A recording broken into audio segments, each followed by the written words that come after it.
ಓಂ ಪುರುಷ ಏವೇದಗುಂ ಸರ್ವಂ ಯದ್ಭೂತಂ ಯಚ್ಚ ಭವ್ಯಂ ಉತಾಮೃತತ್ವಸ್ಯೇಷಾನಃ ಯದನ್ನೇನಾತಿರೋಹತಿ ನಾರಾಯಣಾಯ ವಿದ್ಮಹೇ ವಾಸುದೇವಾಯ ಧೀಮಹಿ ತನ್ನೋ ವಿಷ್ಣುಃ ಪ್ರಚೋದಯಾತ್.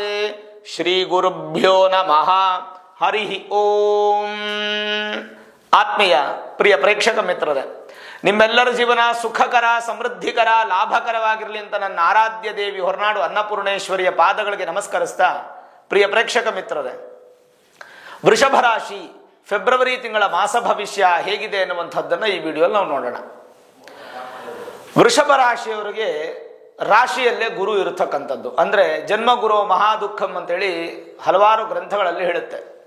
ಆದರೆ ಗುರು ನಿಮ್ಮ ಮನೆಗೆ ಬಂದಾಗ ಕಷ್ಟಗಳನ್ನು ಕೊಡೋದಿಲ್ಲ, ಸುಖವನ್ನು ಕೂಡ ಕೊಡೋದಿಲ್ಲ, ಬ್ಯಾಲೆನ್ಸ್ಡ್ ಆಗಿರ್ತಾರೆ, ತಟಸ್ಥವಾಗಿರ್ತಾರೆ ಅಂತ ಹೇಳ್ಬೋದು. ಯಾಕೆ ಅಂತಂದರೆ ಗುರು ಇರುವಂತಹ ಮನೆ ಯಾವತ್ತೂ ಕೂಡ ಬೆಳಕಾಗಿರುತ್ತೆ. ನಿಮ್ಮ ಮನೆಗೆ ಗುರು ಬಂದರೆ ಖಂಡಿತವಾಗ್ಲೂ ನಿಮ್ಮ ಮನೆ ಬೆಳದಿಂಗಳಲ್ಲಿ ತೇಲಾಡುತ್ತೆ ಅಂತ ಹೇಳ್ಬೋದು. ಹಾಗಾಗಿ ನಿಮಗೆ ಲಾಭಾಧಿಪತಿ ಹಾಗೂ ಅಷ್ಟಮಾಧಿಪತಿ ಆಗಿರ್ತಕ್ಕಂಥ ಗುರು ನಿಮ್ಮ ರಾಶಿಯಲ್ಲೇ ಇದ್ದಾಗ ನಿಮಗೆ ಪಾಸಿಟಿವ್ ನೆಗೆಟಿವ್ ಎರಡೂ ಕೂಡ ಬ್ಯಾಲೆನ್ಸ್ಡ್ ಆಗಿರುತ್ತೆ. ಯಾವುದನ್ನು ಗುರುವಿಂದ ನಾವು ಅಪೇಕ್ಷೆ ಪಡಲಿಕ್ಕೂ ಆಗಲ್ಲ, ಗುರುವಿಂದ ನಮಗೆ ಕೆಟ್ಟದಾಗತ್ತೆ ಅಂತ ಬಯಸಲಿಕ್ಕೂ ಆಗೋದಿಲ್ಲ. ಹಾಗಾಗಿ ಲಾಭಾಧಿಪತಿ ಗುರು ಬ್ಯಾಲೆನ್ಸ್ಡ್ ಆಗಿರೋದ್ರಿಂದ ಲಾಭದ ಫಲಗಳು ಸಾಧಾರಣವಾಗಿ ಇರುತ್ತೆ. ಬರುವಂತಹ ಸಂಪಾದನೆ ಅಥವಾ ಹಣ ನಿಮಗೆ ಖರ್ಚಾಗುವಂತಹ ಮುಖಾಂತರವಾಗಿ ಕಮಿಟ್ಮೆಂಟ್ಸ್ ಇರುತ್ತೆ. ಬಿಟ್ಟರೆ ಏನಾದರೂ ಎತ್ತಿಡೋಣ, ಏನಾದರೂ ಮಾಡೋಣ ಅನ್ನುವಂತಹದ್ದಕ್ಕೆ ದಾರಿಯನ್ನು ಗುರು ತೋರಿಸ್ಲಿಕ್ಕೆ ಸಾಧ್ಯ ಇಲ್ಲ. ಇನ್ನೆಷ್ಟು ತಿಂಗಳು? ಇನ್ನೊಂದು 3-4 ತಿಂಗಳು ಅದಾದ್ಮೇಲೆ ಗುರುಬಲ ಬರುತ್ತೆ ನೋಡಿ. ವೃಷಭ ರಾಶಿಯವರಿಗೆ ಅದ್ಭುತವಾಗಿರುತ್ತೆ. ಮೇ 15ರಿಂದ ಚಿಂತೆ ಮಾಡೋ ಅವಶ್ಯಕತೆ ಇಲ್ಲ. ಕಾಯೋದು ಬಿಟ್ಟರೆ ಇನ್ನೇನಿದೆ ನಮ್ಮ ಜೀವನದಲ್ಲಿ? ಕಾಯೋಣ, ಒಳ್ಳೆ ಕಾಲ ಬರುತ್ತೆ, ಒಳ್ಳೆ ಸಮಯ ಬಂದಾಗ ನಮಗೆ ಅಭಿವೃದ್ಧಿ ಆಗತ್ತೆ. ಒಂದು ಗುರುವಿನ ವಿಚಾರ ತಿಳ್ಕೊಂಡ್ರಿ. ಎರಡನೇದು 11ನೇ ತಾರೀಕು ಬುಧ ವಿಶೇಷವಾದ ಸ್ಥಾನಕ್ಕೆ ಬರ್ತಾರೆ. ಬುಧ ಬಂದು 10ನೇ ಮನೆಗೆ ಬರ್ತಾರೆ. 11ನೇ ತಾರೀಕಿನಂದು ಫೆಬ್ರವರಿ ಬುಧ 10ನೇ ಮನೆಗೆ ದಶಮ ಸ್ಥಾನಕ್ಕೆ ಬರ್ತಾರೆ. ಅದು ಮಿತ್ರನ ಮನೆಗೆ ಬರ್ತಾರೆ. 10ನೇ ಮನೆಗೆ ಬುಧ ಬರೋದ್ರಿಂದ ಎಷ್ಟು ಒಳ್ಳೆ ಫಲ ಅಂತಂದ್ರೆ, ಮಿತ್ರನ ಮನೆಗೆ ಬಂದಾಗ ನಿಮ್ಮ ರಾಶ್ಯಾಧಿಪತಿ ಶುಕ್ರನಿಗೂ ಕೂಡ ಬುಧ ಮಿತ್ರನೇ. ಬುಧ ಪೂರ್ವ ಪುಣ್ಯ ಸ್ಥಾನಕ್ಕೂ ಕುಟುಂಬ ಧನ ವಾಕ್ ವಿದ್ಯಾಸ್ಥಾನಕ್ಕೂ ಅಧಿಪತಿ ಆಗಿರೋದ್ರಿಂದ ಕುಟುಂಬದಲ್ಲಿ ವೃದ್ಧಿಯನ್ನು 11ನೇ ತಾರೀಕಿಂದ ಕಾಣಲಿಕ್ಕೆ ಶುರುವಾಗ್ತೀರಾ. ಕುಟುಂಬದ ಸಂಖ್ಯೆ ಹೆಚ್ಚಾಗುತ್ತೆ. ಶುಭ ಕಾರ್ಯಗಳು ನಿಮ್ಮ ಮನೆಯಲ್ಲಿ ನಡೆಯುವಂತಹ ಯೋಗಗಳು ನಿಮಗೆ ಪ್ರಾಪ್ತಿಯಾಗುತ್ತೆ. ಧನವೃದ್ಧಿ ಆಗುತ್ತೆ. ಬಟ್ ಧನವೃದ್ಧಿ ಆದರೂ ಕೂಡ, ಹಣ ಸಂಪಾದನೆ ಆದರೂ ಕೂಡ ಎತ್ತಿಡ್ಲಿಕ್ಕೆ ನಿಮ್ಗೆ ಅನುಕೂಲ ಇಲ್ಲ, ಕಾರಣ ಗುರು. ಇನ್ನು ವಾಕ್ಸ್ಥಾನ, ಒಳ್ಳೆ ಮಾತಿಗೆ ಬಲ ಅನ್ನುವಂಥದ್ದು ನಿಮಗೆ ವೃದ್ಧಿಯಾಗಿ ವಿದ್ಯಾರ್ಥಿಗಳಿಗೆ ಹೆಚ್ಚಿನ ಅಭಿವೃದ್ಧಿಯನ್ನು ಕಾಣಬಹುದು ವೃಷಭ ರಾಶಿಯವರು ಈ ತಿಂಗಳಲ್ಲಿ. ಇನ್ನು ಪೂರ್ವ ಪುಣ್ಯ ಬಲವೃದ್ಧಿಯಾಗಿ ಸಂತಾನ ಅಪೇಕ್ಷಿತ ದಂಪತಿಗಳಿಗೆ ಶುಭ ಫಲ. ಮೇಲಾಗಿ ನಿಮ್ಮ ಕೋರ್ಟು ಕಚೇರಿ ವಿಚಾರದಲ್ಲಿ ಏನಾದರೂ ಸಮಸ್ಯೆಗಳಿದೆ, ದಾಯಾದಿಗಳ ಕಲಹಗಳಿದ್ರೆ, ಅಣ್ಣ ತಮ್ಮಂದರ ಜಗಳಗಳಿದ್ರೆ, ಅಕ್ಕ ತಂಗಿಯರ ಒಂದು ಶತ್ರುತ್ವವಿದ್ದರೆ ಎಲ್ಲವೂ ಕೂಡ ಈ ತಿಂಗಳು ನಿವೃತ್ತಿ ಅಥವಾ ಕಡಿಮೆ ಆಗಿ ಒಂದು ಹಂತಕ್ಕೆ ಶುಭ ಆಗುವಂತಹ ಸೂಚನೆಗಳೆಲ್ಲ ಹೆಚ್ಚಾಗಿ ಕಾಣ್ತಾ ಇರೋದ್ರಿಂದ ವೃಷಭ ರಾಶಿಯವರಿಗೆ ಇದೊಂದು ಮೇಜರ್ ಪ್ಲಸ್ ಪಾಯಿಂಟ್. ಇನ್ನು ರಾಶಿಯಿಂದ 4ನೇ ಮನೆ ಅಧಿಪತಿ ಆಗಿರ್ತಕ್ಕಂಥ ಸೂರ್ಯ, ಅವರು ದಶಮ ಸ್ಥಾನಕ್ಕೆ ಬರ್ತಾರೆ. 12ನೇ ತಾರೀಕಿನಿಂದ ಸೂರ್ಯ ದಶಮ ಸ್ಥಾನಕ್ಕೆ ಬಂದು, ಸೂರ್ಯನು ನಿಮಗೆ ವಿಶೇಷವಾದ ಫಲ, ತಂದೆಯ ಆಶೀರ್ವಾದ ತುಂಬ ಚೆನ್ನಾಗಿ ಸಿಗುತ್ತೆ, ತಂದೆಯ ಅನುಗ್ರಹ ಸಿಗುತ್ತೆ. ಏನಪ್ಪ 10ನೇ ಮನೆ ಶನಿ ಮನೆ ಅಲ್ವಾ, ಶನಿ ಮನೆ ಸೂರ್ಯ ಇದ್ರೆ ಶತ್ರು ಅಲ್ವಾ ಅಂತಂದ್ರೆ ಹೌದು, ಶತ್ರುನೇ. ಆದರೆ ಸೂರ್ಯನಿಗೆ ಆ ಮನೆಯಲ್ಲಿ ಬಲ ಹೀನನಾಗಿರ್ತಾನೆ, ಅಂದರೆ ಬಲ ಕಡಿಮೆ ಇರುತ್ತೆ. ಆದರೆ ನಿಮಗೆ ದಶಮ ಸ್ಥಾನಾಧಿಪತಿ ಆಗಿರತಕ್ಕಂಥ ಶನಿ ಮಿತ್ರನೇ ಅಲ್ವಾ. ಹಾಗಾಗಿ ವೃಷಭ ರಾಶಿಯವರಿಗೆ ಉತ್ತಮ ಫಲವನ್ನು ಅಪೇಕ್ಷೆ ಪಡ್ಬೋದು. ಸುಖವನ್ನು ಹೆಚ್ಚು ಕಾಣ್ತೀರಾ. ತಂದೆಯ ಆಸ್ತಿ ಇತ್ಯಾದಿಗಳು ಬರುವಂಥ ಸಾಧ್ಯತೆ, ತಂದೆಯ ಆಶೀರ್ವಾದ, ತಂದೆಯ ಅಡ್ವೈಸಂಗು ಎಲ್ಲವೂ ನಿಮಗೆ ತೃಪ್ತಿಯಾಗಿ ಸಿಗುತ್ತೆ. ಭಯ ಪಡೋ ಅವಶ್ಯಕತೆ ಇಲ್ಲ. ನಿಮ್ಮ ರಾಶ್ಯಾಧಿಪತಿ ಹಾಗೂ ರೋಗಾಧಿಪತಿ ಅಂತೂ ಉತ್ತಮ ಸ್ಥಾನಕ್ಕೆ ಇದ್ದಾರೆ. ಯಾರು ಅಂತಂದರೆ ಶುಕ್ರ ಬಂದು ಲಾಭ ಸ್ಥಾನಕ್ಕೆ ಬಂದು ಉಚ್ಚ ಸ್ಥಾನದ ಫಲಗಳನ್ನು ಕೊಡ್ತಾರೆ. Exalted position. ಯಾವಾಗ ನಿಮ್ಮ ರಾಶ್ಯಾಧಿಪತಿ ಉಚ್ಚ ಸ್ಥಾನದಲ್ಲಿರುತ್ತೋ ದೇಹ ಗಟ್ಟಿ, ಶರೀರ ಬಲಿಷ್ಠವಾಗಿರುತ್ತೆ ನಿಮಗೆ ಈ ತಿಂಗಳು. ಆರೋಗ್ಯದಲ್ಲಿ ಏನೂ ತೊಂದರೆ ಆಗೋದಿಲ್ಲ. ಋಣಕ್ಕೆ ಅಂದರೆ ಸಾಲಕ್ಕೆ ಅವನೇ ಅಧಿಪತಿ ಆಗ್ತಾನೆ, 6ನೇ ಮನೆ. ಹಾಗಾಗಿ ಸಾಲ ಹೆಚ್ಚು ಮಾಡೋದಿಲ್ಲ ಈ ತಿಂಗಳಲ್ಲಿ. ರೋಗಗಳು ಏನೂ ತೊಂದರೆ ಆಗೋದಿಲ್ಲ. ಹಾಸ್ಪಿಟಲ್ ಖರ್ಚು ನಿಮಗೆ ಬರೋದಿಲ್ಲ ಈ ತಿಂಗಳು. ಮತ್ತೆ ಶತ್ರುಗಳು ಕೂಡ ಉತ್ಪತ್ತಿ ಆಗಲ್ಲ. ಇರುವಂಥ ಶತ್ರುಗಳು ಕೂಡ ಪಲಾಯನವಾಗ್ತಾರೆ, ಅಂದರೆ ಮಿತ್ರತ್ವವನ್ನು ಹೊಂದುತ್ತಾರೆ.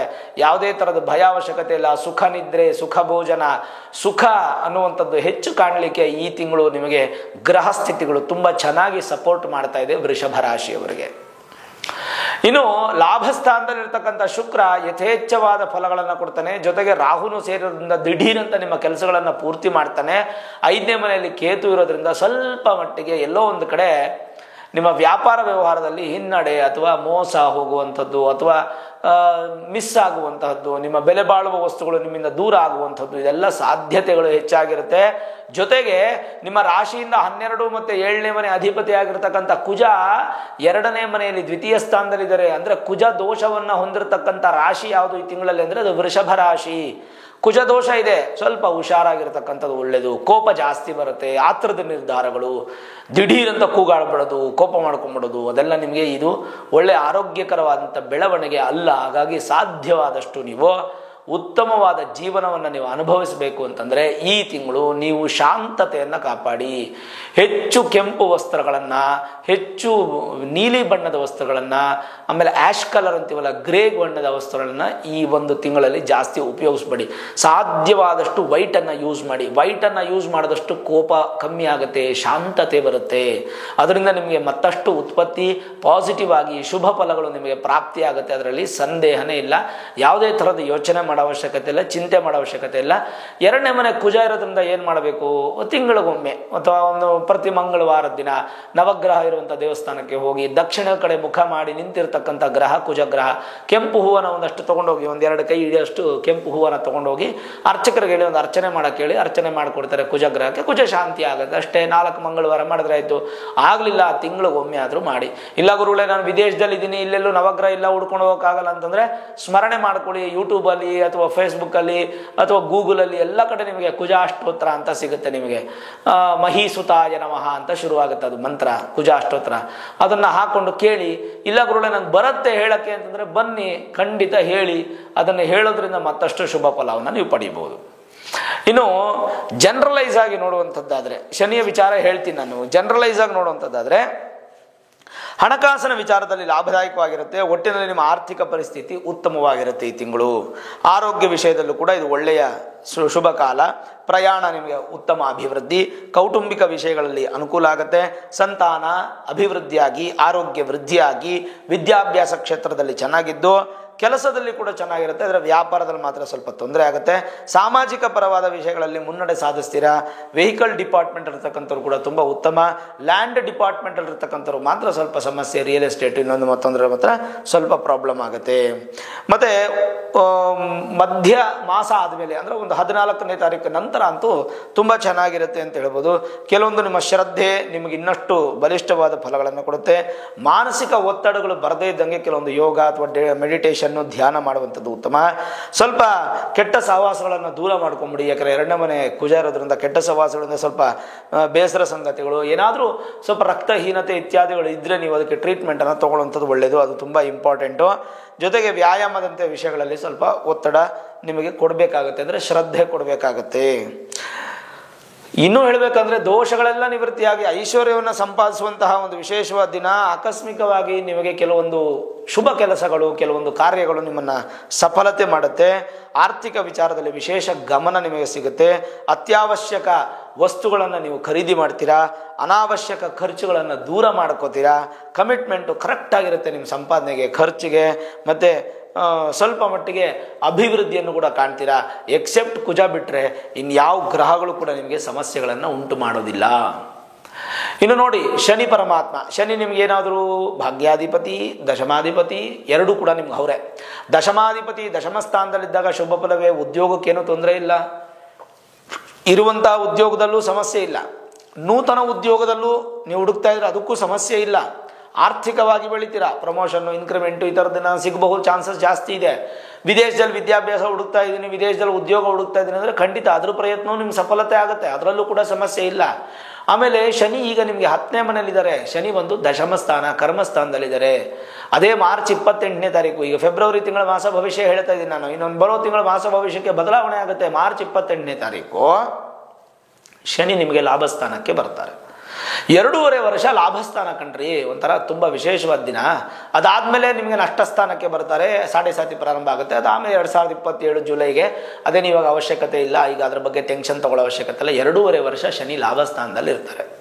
ಶನಿ ಲಾಭಸ್ಥಾನದಲ್ಲಿದ್ದಾಗ ವಿಶೇಷವಾದ ಫಲ. ನಿಮ್ಗೇನು ಶನಿ ಶಾಂತಿ ಮಾಡಬೇಕು, ಶನಿ ಶಾಂತಿ ಪೂಜೆ ಮಾಡಬೇಕು, ಶನಿಗೆ ನಮಸ್ಕಾರ ಮಾಡಬೇಕು ಆ ಥರದ್ದೆಲ್ಲ ಏನೂ ಇಲ್ಲ. ಆದರೆ ಒಂದು ಥ್ಯಾಂಕ್ಸ್ ಗಿವಿಂಗ್ ಏನಪ್ಪ ಅಂತಂದರೆ, ಭಗವಂತ 11ನೇ ಮನೆಗೆ ಬರ್ತಾ ಇದೆಯಾ, ನನಗೆ ಒಳ್ಳೇದು ಮಾಡಪ್ಪ ಅಂತ ಒಂದು ಪ್ರಾರ್ಥನೆಗೋಸ್ಕರ ಈ ಮಾರ್ಚ್ 28ನೇ ತಾರೀಕು ಎಲ್ಲ ಕಡೆ ಶನಿ ಶಾಂತಿ ಹೋಮ ಮಾಡ್ತಿರ್ತಾರೆ. ನಿಮ್ಮ ಮನೆ ಸುತ್ತಮುತ್ತ ಎಲ್ಲಾದರೂ ಮಾಡ್ತಾ ಇರ್ತಾರೆ. ನೀವು ಅಲ್ಲೋಗಿ ಪಾಲ್ಗೊಳ್ಬೇಕು. ಎಲ್ಲೂ ಅನುಕೂಲ ಆಗಲಿಲ್ವಾ, ನಾವು ನಿಮಗೋಸ್ಕರ ನಿಮ್ಮ ಸಹಕಾರದಿಂದ ಮಾರ್ಚ್ 29ನೇ ತಾರೀಕು ಶನಿವಾರ, ಅವತ್ತು ಅಮಾವಾಸ್ಯೆ, ಉತ್ತರ ಭಾದ್ರ ನಕ್ಷತ್ರ, ಅವತ್ತಿನ ದಿನ 1,00,000 ಸ್ವಾಹಾಕಾರದ ಶನೈಶ್ಚರ ಮಹಾಯಜ್ಞವನ್ನು ನಾನು ಮಾಡ್ತಾ ಇದ್ದೇನೆ.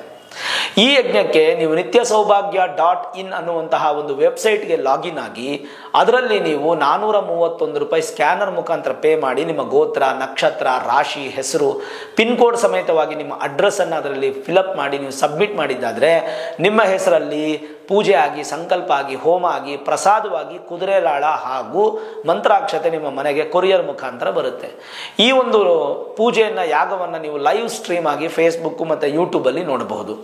ನಾನು ಅಡ್ರೆಸ್ಸನ್ನು ತಿಳಿಸ್ತೇನೆ. ಮಾರ್ಚ್ ಫಸ್ಟ್ ವೀಕಲ್ಲೇ ನೀವು ನೇರವಾಗಿ ಕೂಡ ಬಂದು ಪಾಲ್ಗೊಳ್ಬೋದು, ಭಗವಂತನ ಆಶೀರ್ವಾದ ಪಡ್ಕೊಳ್ಬೋದು. ಇಷ್ಟು ಅನುಕೂಲಗಳು ಕೂಡ ಖಂಡಿತವಾಗ್ಲೂ ಇದೆ. ಬಟ್ ನೀವು 431 ರೂಪಾಯಿ ಒಬ್ಬರಿಗೆ ನೀವು ಪೇ ಮಾಡಬೇಕಾಗುತ್ತೆ. ರಿಜಿಸ್ಟ್ರೇಷನ್ ಕಂಪ್ಲೀಟ್ ಮಾಡ್ಕೋಬೇಕಾಗುತ್ತೆ.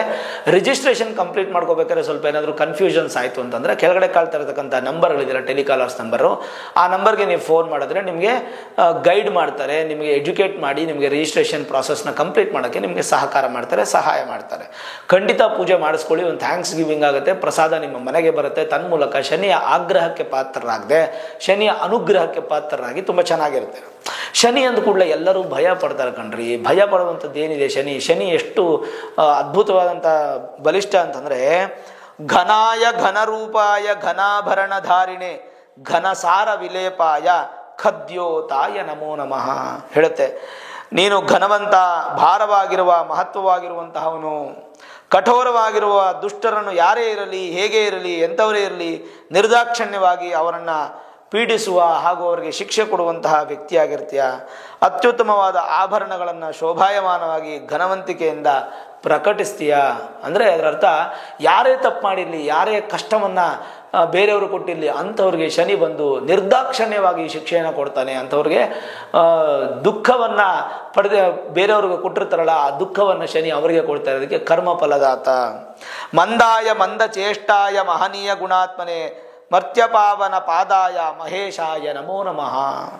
ಎಷ್ಟು ಚೆನ್ನಾಗಿ ಹೇಳ್ತಾ ನೋಡಿ. ಶನಿ ಅಂದರೆ ನಿಧಾನ, ಆ ಥರ ಇಲ್ಲ. ಬೇಗ ಬೇಗ ಆಗ್ಬಿಡ್ಬೇಕು, ಇಮಿಡಿಯೇಟಾಗಿ ಕೋಟ್ಯಾಧೀಶ್ವರನ ಆಗ್ಬಿಡ್ಬೇಕಂದ್ರೆ ಶನಿ ಕೊಡೋದಿಲ್ಲ. ಶನಿ ನಿಧಾನವಾಗಿ ಕೊಡ್ತಾ ಬರ್ತಾರೆ. ತಾಳ್ಮೆಯಿಂದ ನಿನ್ನನ್ನು ಕರೆಯುತ್ತಾರೆ. ಅಂದರೆ ತಾಳ್ಮೆ, ಶನಿಗೆ ಇನ್ನೊಂದು ಹೆಸರು ಏನಪ್ಪ ಅಂದರೆ ತಾಳ್ಮೆ. ಅಂದರೆ ನೀವು ತಾಳ್ಮೆ ಇರಬೇಕು, ಜೀವನದಲ್ಲಿ ಹೆಚ್ಚು ತಾಳ್ಮೆ ಇರಬೇಕು. ಇದ್ದಾಗ ಮಾತ್ರ ಶನಿ ನಿಮ್ಗೆ ಸಪೋರ್ಟ್ ಮಾಡ್ತಾರೆ. ಅವಸರ ಬೇಡ ಎಂಬ ಎಚ್ಚರಿಕೆಯನ್ನುತ್ತಾ ಮೆಲ್ಲನೆ ಸ್ವಭಾವವಾಗಿ, ಮೆಲ್ಲಗೆ ಆಕ್ರಮಣವಾಗಿ ಉತ್ತಮ ಗುಣವನ್ನು ತುಂಬಿರುವಂತಹ ಮಹನೀಯನಾಗಿರುವೆ. ಎಷ್ಟು ಚೆನ್ನಾಗಿದೆ ನೋಡಿ. ಎಲ್ಲ ಮೆಲ್ಲಗೆ, ತಾಳ್ಮೆ, ನಿಧಾನ ಅಂತ ಹೇಳಿ ಉತ್ತಮ ಗುಣವನ್ನು ಹೊಂದಿ ಉತ್ತಮ ಗುಣವನ್ನು ಕೊಡುವಂಥವನಾಗ್ತೀಯ ನೀನು. ಹೇಳುತ್ತೆ, ಛಾಯಾ ಪುತ್ರಾಯ ಶರ್ವಾಯ ಶರತೋ ನಿರಧಾರಿಣೆ ಚಿರಸ್ಥಿರ ಸ್ವಭಾವಾಯ ಚಂಚಲಾಯ ನಮೋ ನಮಃ.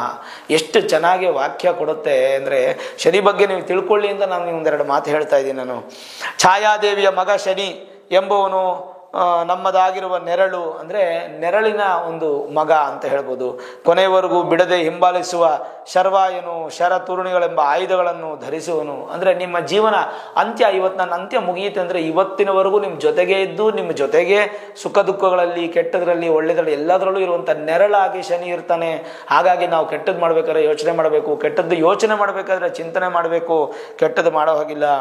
ಈ ತೀವ್ರತೆಯಿಂದ ನಿಶ್ಚಿತವಾಗಿ ಗುರಿಯನ್ನು ಭೇದಿಸುವಂಥವ್ರಾಗ್ತೀರಾ. ಆದರೆ ನಿಧಾನ, ನಿನ್ನದು ಚರಸ್ಥಿರ ಸ್ವಭಾವ, ಅಂದರೆ ಚರ ಸ್ವಭಾವನೂ ಇದೆ, ಸ್ಥಿರ ಸ್ವಭಾವನೂ ಇದೆ. ಹಾಗಾಗಿ ನಿನ್ನ ಜೊತೆ ಲಕ್ಷ್ಮಿ ಸ್ಥಿರವಾಗಿ ಇರ್ತಾಳೆ. ಯಾರು ತಾಳ್ಮೆಯಿಂದ ಇರ್ತಾರೋ, ಯಾರು ಕಾಯ್ತಾರೋ ಅಂಥವ್ರಿಗೆ ಲಕ್ಷ್ಮಿಯ ಅನುಗ್ರಹ ನಿನ್ನಿಂದ ಆಗುತ್ತೆ ಅನ್ನುವಂಥದ್ದು ಈ ಶ್ಲೋಕ ಹೇಳುತ್ತೆ. ಇಷ್ಟನ್ನು ಯಾಕೆ ಹೇಳಿದೆ ಅಂದರೆ, ಶನಿ ನಿಮಗೆ ಲಾಭಸ್ಥಾನಕ್ಕೆ ಬರ್ತಾ ಇದ್ದಾರೆ. ಲಾಭಸ್ಥಾನಕ್ಕೆ ಬರುವಂಥ ಶನಿಯನ್ನು ಸ್ವಾಗತ ಮಾಡಿ. ಖಂಡಿತವಾಗಲೂ ನಿಮಗೆ ಲಾಭ ಫಲವನ್ನು ಕೊಡ್ತಾನೆ. ಮಾರ್ಚ್ 28 ನಂತರ 2.5 ವರ್ಷ ತುಂಬ ಚೆನ್ನಾಗಿದೆ. ಈಗ ಫೆಬ್ರವರಿ ತಿಂಗಳ ಮಾಸ ಭವಿಷ್ಯ ಹೇಳ್ತಾ ಇದ್ದೀನಿ. ಇನ್ನು 1 ತಿಂಗಳು ಕಾದುಬಿಟ್ರೆ ಲಾಭಸ್ಥಾನದ ಶನಿ ಫಲಗಳನ್ನು ನೀವು ಅನುಭವಿಸ್ಬೋದು. ಉತ್ತಮವಾದ ಜೀವನವನ್ನು ಕಟ್ಕೊಳ್ಳಿಕ್ಕೆ, ಕಾಣಲಿಕ್ಕೆ ನಿಮಗೆ ಸೂಕ್ತವಾದಂಥ ಸಂದರ್ಭ ಇದಾಗುತ್ತೆ ಅನ್ನೋದರಲ್ಲಿ ಸಂದೇಹನೇ ಇಲ್ಲ ವೀಕ್ಷಕರೇ. ನೋಡಿದ್ರಲ್ಲ, ವಿಶೇಷವಾದಂಥ ಈ ಒಂದು ಫೆಬ್ರವರಿ ತಿಂಗಳ ಮಾಸ ಭವಿಷ್ಯ. ಗ್ರಹಸ್ಥಿತಿಗಳ ಬದಲಾವಣೆಯಲ್ಲಿ ಏನಾದರೂ ಶನಿ ತೊಂದರೆಗಳು ಅಥವಾ ನಿಮ್ಮ ಮೂಲ ಜಾತಕದ ಸಮಸ್ಯೆ ಇದ್ದರೆ ನುರಿತ ಜ್ಯೋತಿಷ್ಯರನ್ನು ಭೇಟಿ ಮಾಡಿ ವೇದಿಕ್ ಅಸ್ಟ್ರಾಲಜಿ, ಹೈಯರ್ ಅಸ್ಟ್ರಾಲಜಿ ಪ್ರೆಡಿಕ್ಷನ್ಸನ್ನು ಮಾಡಿಸಿ ಬೇಕಾದ ಸುಲಭ ಪರಿಹಾರಗಳನ್ನು ಮಾಡಿಕೊಂಡ್ರೆ ಖಂಡಿತವಾಗಲೂ ಮತ್ತಷ್ಟು ಉತ್ತಮ ಫಲಗಳನ್ನು ನೀವು ಸಾಧಿಸೋದ್ರಲ್ಲಿ ಸಂದೇಹನೇ ಇಲ್ಲ. ಈ ವಿಡಿಯೋ ಇಷ್ಟ ಆಗಿದ್ದರೆ ಲೈಕ್ ಮಾಡಿ, ಶೇರ್ ಮಾಡಿ, ಮುಖ್ಯವಾಗಿ ನಮ್ಮ ಚಾನಲ್ಗೆ ಸಬ್ಸ್ಕ್ರೈಬ್ ಮಾಡಿ, ಬೆಲ್ ಐಕಾನನ್ನು ಪ್ರೆಸ್ ಮಾಡಿ. ಪ್ರತಿನಿತ್ಯ ನಾನು ಪೂಜೆ ಮಾಡುವಂತಹ ನನ್ನ ಆರಾಧ್ಯ ದೇವಿ ಹೊರನಾಡು ಅನ್ನಪೂರ್ಣೇಶ್ವರಿಯ ಆಶೀರ್ವಾದ ಅನುಗ್ರಹ ಸದಾಕಾಲ ಮತ್ತೊಮ್ಮೆ ನಿಮ್ಗೆ ಸಿಗಲಿ ಅಂತ ಪ್ರಾರ್ಥನೆ ಮಾಡ್ತಾ ಸರ್ವೇ ಜನಾಃ ಸುಖಿನೋ ಭವಂತು, ಸಮಸ್ತ ಸನ್ಮಂಗಳಾನಿ ಭವಂತು.